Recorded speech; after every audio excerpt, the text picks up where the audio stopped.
আমি মোহাম্মদ মোস্তফা শামীম, শামীম সিরিজে YouTube channel পক্ষ থেকে সবাইকে শুভেচ্ছা ও অভিনন্দন। প্রিয় শিক্ষার্থীরা, আশা করি তোমরা ভালো আছো। আলহামদুলিল্লাহ, তোমাদের দয়া আল্লাহর রহমতে আমিও ভালো আছি। আজকের নির্ধারিত বিষয়টি সম্পর্কে জানার জন্য চলো আমরা চেষ্টা করি।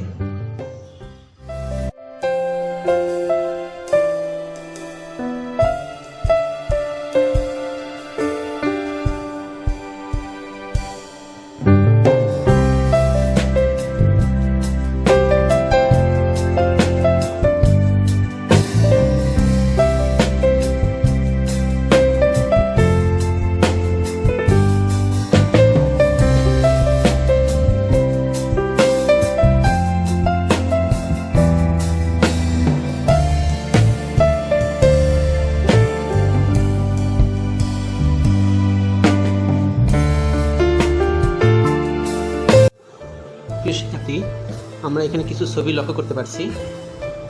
ছবিগুলো একটু মনোযোগ দিয়ে দেখি এবং বোঝার চেষ্টা করি।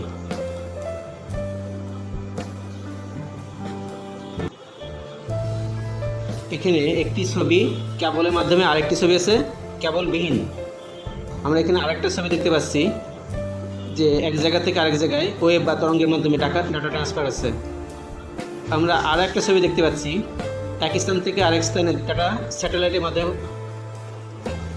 স্যাটেলাইটের মাধ্যমে ট্রান্সফার করা হচ্ছে। এবার আমরা একটা ভিডিও দেখি।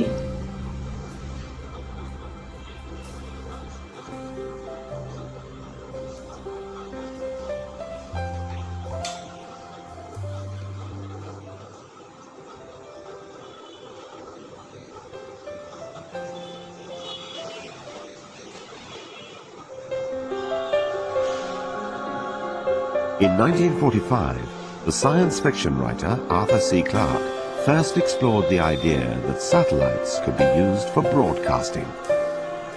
Using Kepler's laws of planetary motion and Newtonian mechanics, Clarke's paper gave the exact conditions for putting a satellite into geostationary orbit. Today, there are hundreds of such satellites orbiting the Earth. SES Global's operating companies and partner companies around the world operate over 40 of them. They provide audiovisual entertainment and information, broadband data and telecommunications services to an area that is home to 95% of the world's population.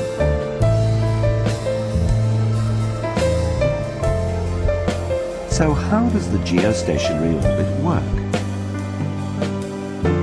A body of any sort orbiting the Earth, one such as our Moon, for example, stays in permanent orbit when the gravitational forces attracting it to the planet are balanced by the centrifugal forces generated by its speed of travel around the Earth that tend to send it flying outwards.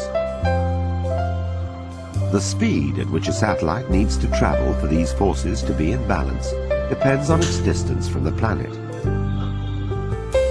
Near the Earth, where the gravitational attraction is greater, its speed would have to be very high, and anyone wanting to receive signals from the satellite might only be able to do so for a couple of minutes at a time. In the same orbit as our Moon, they'd be able to see the satellite for about 10 hours a day. But in either case, they would need a reception dish which constantly tracked the moving satellite across the sky. But at 36,000 kilometers above the equator, about 1/10 of the way to the Moon, and with a speed of 13,000 kilometers an hour, a satellite will stay in orbit at the same point or orbital position over the Earth as it rotates. And that means that viewers on the ground can pick up signals 24 hours a day, 365 days a year from a fixed reception dish. An orbital position is actually a box about 150 kilometers each side in which the satellites are parked. In addition to the major forces that keep the satellites in orbit, they're subject to other forces too. They're affected by the gravitational pull of the Moon and the planets, and by distortions in the Earth's gravitational field. Mountain ranges such as the Himalayas can pull them off course. On the ground, at control centers located around the world, huge parabolic antennae track each spacecraft. The control centers receive a constant flow of information from each satellite, telling them their precise locations at all times and the exact status of the onboard systems, which are exposed to the harsh environment of space. Highly skilled engineers control their fleets in space, monitoring flight dynamics and carrying out precision maneuvers. By remote control, the onboard thrusters are fired from time to time to ensure that the satellites remain in their geostationary positions, thus maintaining the highest quality of program transmission 24 hours a day, 365 days a year. Satellite operations become even more complex and challenging where several satellites are co-located at the same orbital position. This is the case in Europe, for instance, at SES Astra's orbital positions at 19.2 and 28.2 degrees east. The co-located satellites are constantly monitored and controlled to synchronize their flight from the Astra Satellite Control Center at Chateau de Betzdorf in Luxembourg.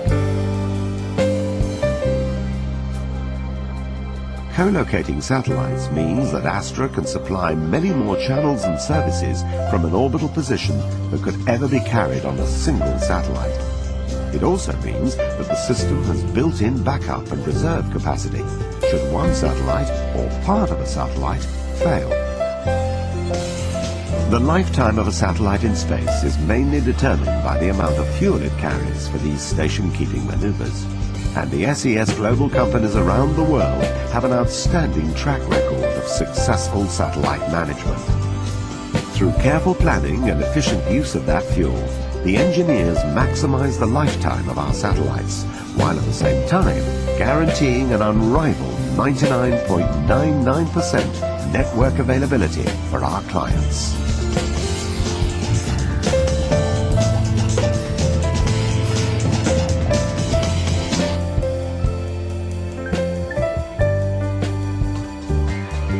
Fallen in love with Wi-Fi, being able to connect to the internet from thousands of hotspots.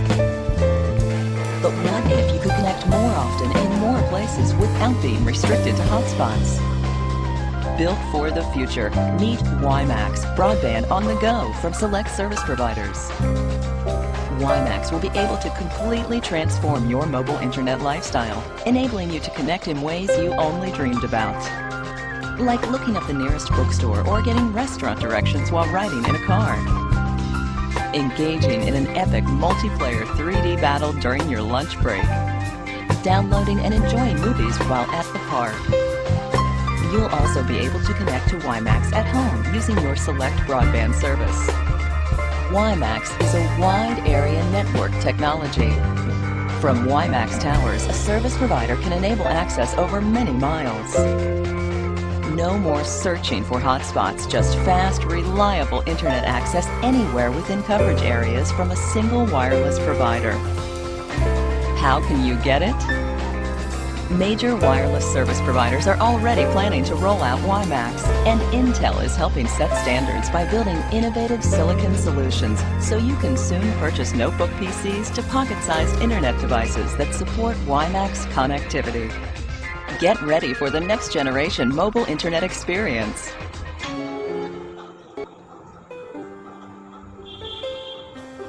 প্রিয় শিক্ষার্থী, আমরা ছবি দেখে বুঝতে পারলাম আজকে আমাদের পাঠ হচ্ছে তারবিহীন মাধ্যম। আমরা গত ক্লাসে দেখেছি মাধ্যমটা তারযুক্ত, আর আজকে আমরা দেখব তারবিহীন। আমরা আজকে পাঠ শেষে জানতে পারবো রেডিও ওয়েভ কী তা বলতে পারবো, পাশাপাশি ইনফ্রারেড কী তা ব্যাখ্যা করতে পারবো, এবং স্যাটেলাইট কিভাবে কাজ করে তাও ব্যাখ্যা করতে পারবো। তারবিহীন যোগাযোগ মাধ্যম হলো দুই বা ততোধিক ডিভাইসের মধ্যে কোনো রূপ ফিজিক্যাল বা কেবল কানেকশন বা কেবল সংযোগ ছাড়াই ডেটা ট্রান্সফার করার পদ্ধতি। এই ধরনের মাধ্যম হলো বায়ুমণ্ডল, পানি অথবা মহাশূন্যে বায়ুমণ্ডলের উপরে আরও অন্যান্য স্তর। তারবিহীন যোগাযোগ মাধ্যমে এই যে মাধ্যম ভৌত কোনো মাধ্যম ছাড়াই তড়িৎ চৌম্বকীয় সংকেত প্রেরণ করে তাকে সাধারণত ওয়্যারলেস বা তারবিহীন মাধ্যম বলে। এতে তড়িৎ শক্তি চৌম্বকীয় শক্তিতে রূপান্তরিত হয়ে অ্যান্টেনা থেকে বিকিরিত হয়।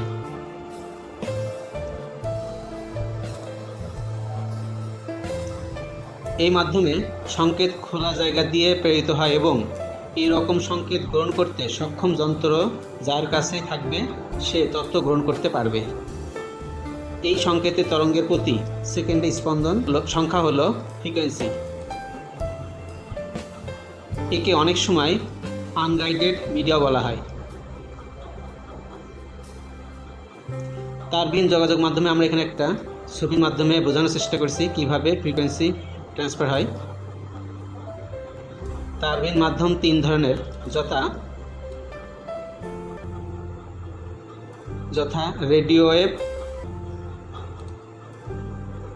Microwave, infrared. এখন আমরা দেখব রেডিও ওয়েভ।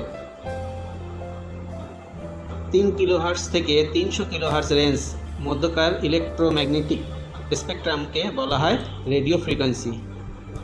স্কটল্যান্ডে জন্মগ্রহণকারী ব্রিটিশ পদার্থবিজ্ঞানী ও গণিতবিদ জেমস ক্লার্ক ম্যাক্সওয়েল গাণিতিক কাজের মাধ্যমে 1865 সালে রেডিও ওয়েভ সম্পর্কে সর্বপ্রথম ধারণা দেন।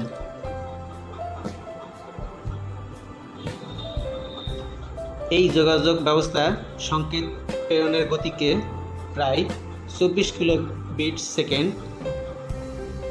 রেডিও ওয়েভ সর্বদিকে প্রবাহিত হয়, ফলে প্রেরক এবং গ্রাহক অ্যান্টেনাকে কোনো নির্দিষ্ট দিকমুখী করার প্রয়োজন হয় না, যা 1 মিলিমিটার থেকে 100 কিলোমিটার এলাকায় বিস্তার লাভ করে। রেডিও ওয়েভ দেওয়াল ভেদ করতে পারে। রেডিও ওয়েভে এতে সুবিধা হয় যে এই রেডিও বিল্ডিংয়ের ভেতরে বসে শোনা যায়, কিন্তু অসুবিধা হলো প্রয়োজন পড়লে ভেতর ও বাইরের যোগাযোগ আলাদা করা সম্ভব হয় না।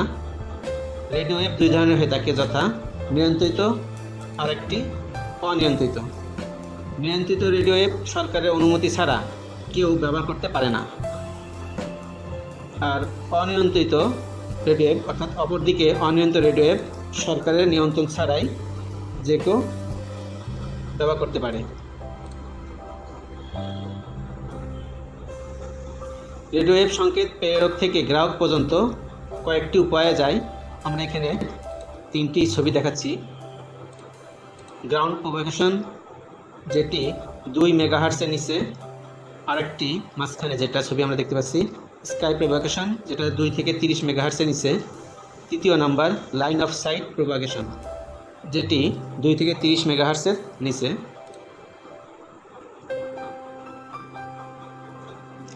তারবিহীন যোগাযোগ মাধ্যমে আমরা এখানে একটা ছবি প্রদর্শন করছি, আশা করি তোমরা দেখতে পাচ্ছ, যেটি একটা টাওয়ার থেকে আরেকটা টাওয়ারে ডাটা ট্রান্সফার আছে। তবে এই ট্রান্সফারটা আমরা দেখতে পাচ্ছি প্রথমে একটা টাওয়ার থেকে ভূমিতে আসতেছে, তারপর ভূমি থেকে রিফ্লেকশন হয়ে দ্বিতীয় টাওয়ারে যাচ্ছে। তো প্রিয় শিক্ষার্থী, ভূমি থেকে প্রেরণ করা হয় এবং সংকেত প্রেরক অ্যান্টেনা থেকে বৃত্তাকারে ভূমির বক্রতা অনুসারে চারিদিকে ছড়িয়ে পড়ে। সংকেত শক্তি যত বেশি তত দূরে তা অতিক্রম করে।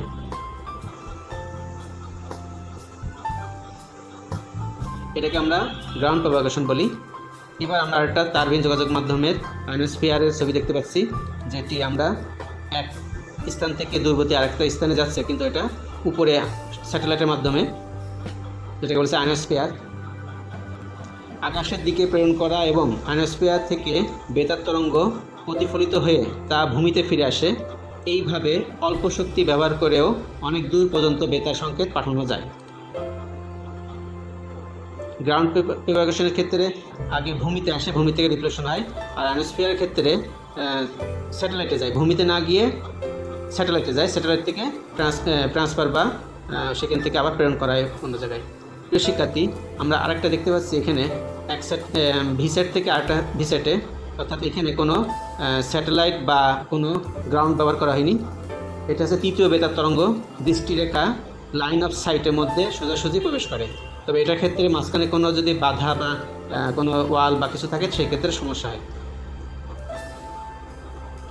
রেডিও ওয়েভের ব্যবহার। রেডিওতে অডিও ডেটা বা ভয়েস সম্প্রচারের ক্ষেত্রে এটা ব্যবহার করা হয়। টেলিভিশনের ক্ষেত্রে স্থির বা ভিডিও চিত্র ব্যবহারের ক্ষেত্রে এই ক্ষেত্রে রেডিও ব্যবহার করা হয়। এবার আমরা দেখব মাইক্রোওয়েভ।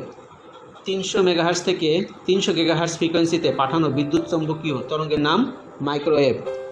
মাইক্রোওয়েভ একমুখী এবং ছোট আকারে কেন্দ্রে অভিমুখে সিগন্যাল পাঠানো হয়। এই জন্য প্রেরক ও গ্রাহক এন্টিনাকে পরস্পরমুখী করে সাজাতে হয়। এতে সুবিধা হলো এক জোড়া গ্রাহক ও প্রেরক এন্টিনা অন্য কোনো এন্টিনার সাথে সংঘর্ষ না ঘটিয়ে তথ্য আদান প্রদান করতে পারে।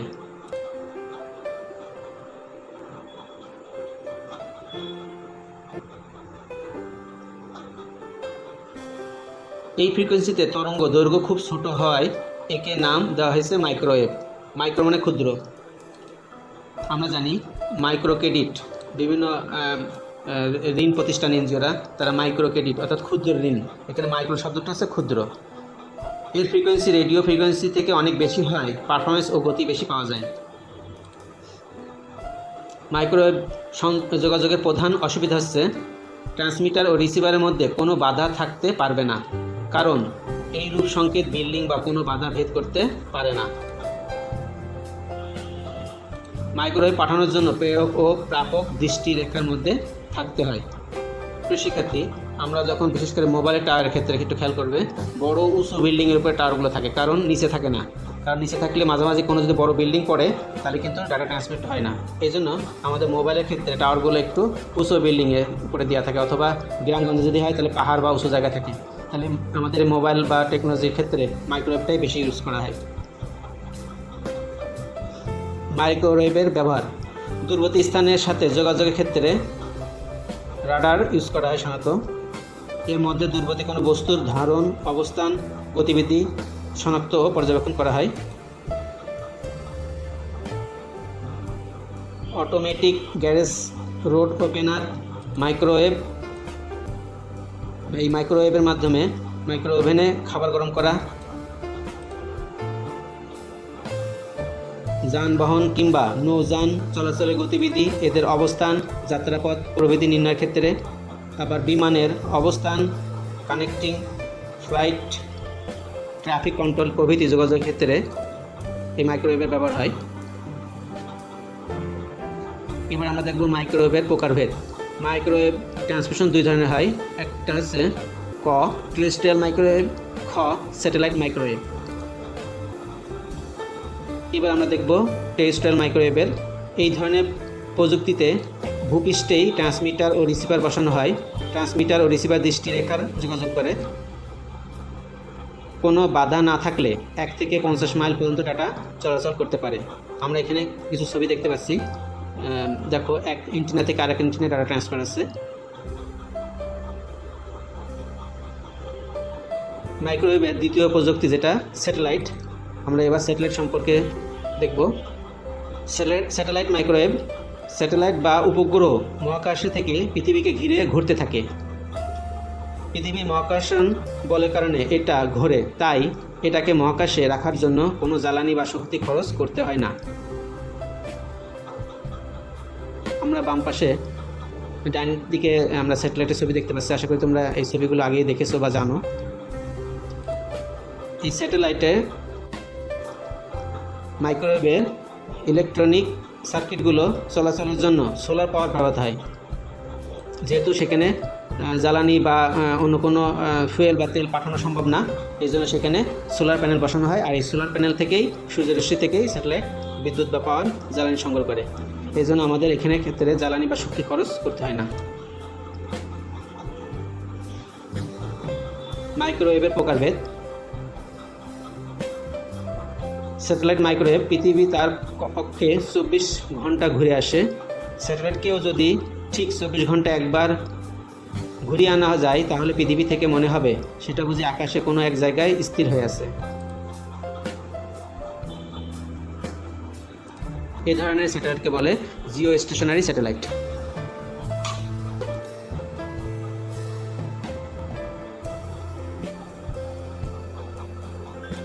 যে কোনো উচ্চতায় জিও স্টেশনারি স্যাটেলাইট রাখা যায় না।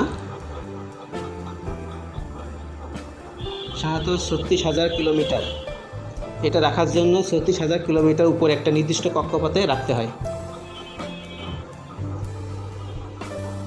স্যাটেলাইট মাইক্রোওয়েভের যোগাযোগের প্রক্রিয়া এখানে একটা ছবির মাধ্যমে দেখা হলো।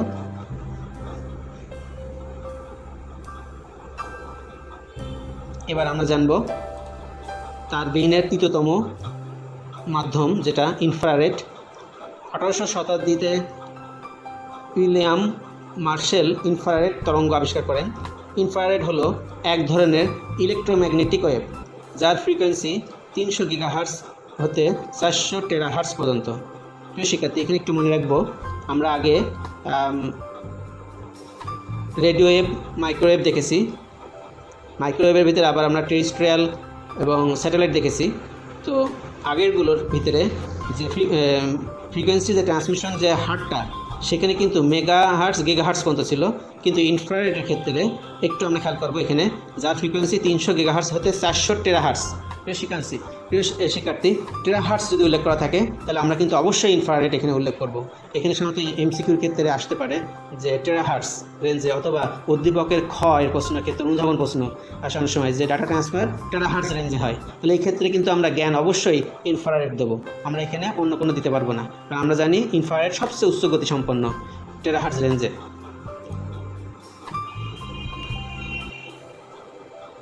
ইনফ্রারেড খুবই নিকটবর্তী ডিভাইসের মধ্যে ডাটা কমিউনিকেশনের জন্য উপযোগী।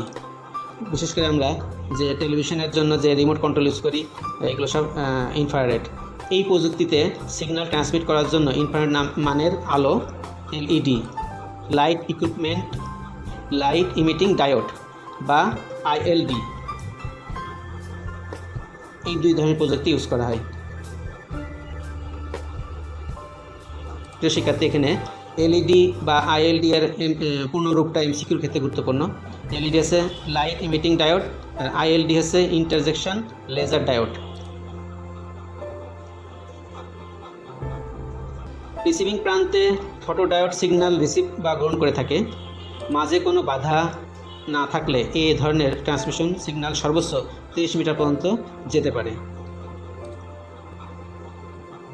এখানে একটি উল্লেখযোগ্য বিষয়, আমরা যখন টেলিভিশনের জন্য যে রিমোট কন্ট্রোল বা এসির ক্ষেত্রে ইউজ করি, একটু খেয়াল করবে, লক্ষ্য করো, যদি তুমি রিমোট ইউজ করো, মাঝে কেউ যদি টেলিভিশন এবং রিমোটের মাঝে যদি কেউ যদি দাঁড়ায় থাকে, তাহলে কিন্তু বাধাগ্রস্ত হয়, তাহলে কিন্তু রিমোট কাজ করে না। তার মানে আমরা জানি যে রিমোটের যে সিগন্যালটা সেটা কিন্তু ইনফ্রারেড। এটা মাঝখানে কোনো ওয়াল বা ইয়ে থাকলে বাধাগ্রস্ত হয়, এবং এটা উচ্চ গতি সম্পন্ন, এবং অবশ্যই এটা আলোক রশ্মির সাহায্যে ডাটা ট্রান্সমিট হয়, এবং এটা একটা ঘরের মধ্যে ডাটা ট্রান্সমিট হতো 30 মিটার একটা ঘরের মধ্যে। ইনফ্রারেড সিগন্যালের অসুবিধা হচ্ছে এটি ঘরের দেওয়াল বা শক্ত কোনো বাধা ভেদ করতে পারে না। এছাড়া ইনফ্রারেড সিগন্যাল উজ্জ্বল আলোক উৎসের সংস্পর্শে এলে এর অস্তিত্ব লোপ পায়। বিভিন্ন রিমোট কন্ট্রোল সিস্টেম এর মাধ্যমে ব্যবহৃত হয়।